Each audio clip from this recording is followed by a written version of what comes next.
Hey guys, Rick at Healing Field Farm. Today let's talk about some turkeys because there are some differences.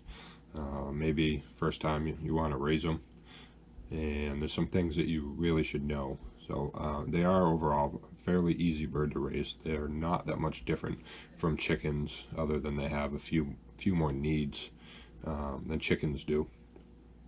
One of them is their food. They need a higher protein than chickens do, and they need more space overall because they are a bigger bird. So, but they are easy to raise. They're very social, so you should at least get two to keep each other company. They will take about 16 to 20 weeks to grow to mature weight for butcher, if that's what you're raising them for. So if you're growing them for Thanksgiving, you want to get them the end of June, beginning of July, to make sure that they're ready for Thanksgiving. You can raise them with other poultry, but there's a couple reasons why you shouldn't. The first one is risk of disease, specifically a disease called blackhead.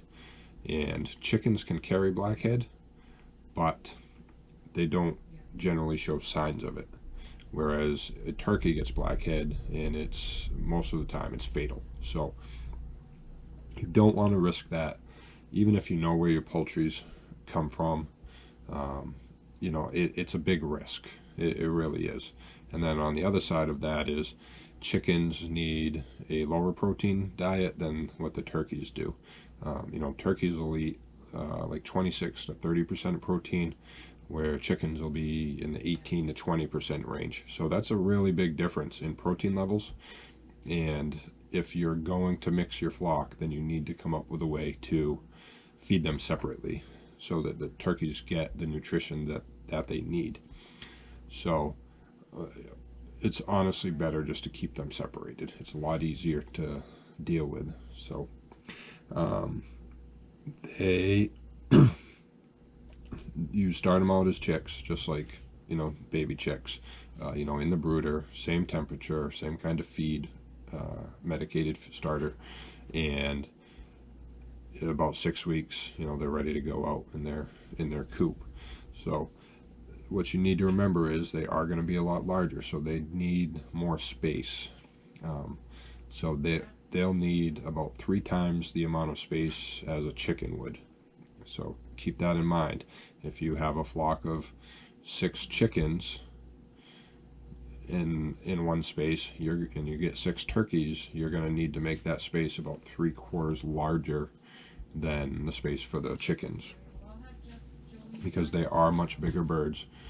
And obviously, you have a 4 to 6 pound chicken, you have 10 to all the way up to 20-pound turkeys. And I've even seen we've raised some that were 50, and that's just way too much. You don't want a bird that big, but we've had some that have hit that 50 line. So they do enjoy roosting, so you're going to want to build them a roost about 3 feet off the ground, and then they'll just fly right up there. And then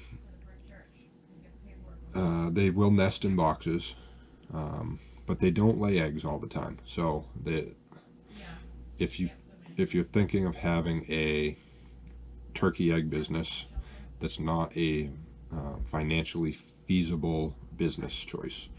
They don't lay until much later, so your expense in feeding them is much more before you even see any eggs.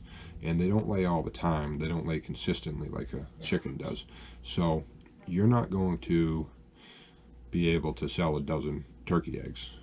What you might be able to do is sell fertilized turkey eggs, which could be a small feasible business. You're not going to get rich off it by any means, but it is a way to bring in some money to the farm or homestead. So the number one killer of poults or baby turkeys is dehydration. So when you do get them, dip their beak in the water and show them where the water is, and make sure that they're drinking regularly, because that is the number one killer. especially in the summers. When you first get them, it tends to be hot, so you definitely want to make sure that they're drinking enough. Okay. And lastly, they are very social and they're playful. They're smart, intelligent birds. They have their own personalities and they're very affectionate, just like a dog is affectionate. You know, and it's really cute. They'll kind of follow you around, and they'll, you know, if you have little kids, they'll let them hug them, and it's really cute. So, depending on the breed, all breeds are different. But so, thanks for watching, guys. Hope this has been helpful, and you've been able to get some stuff out of this. Appreciate you guys all watching. Have a good day.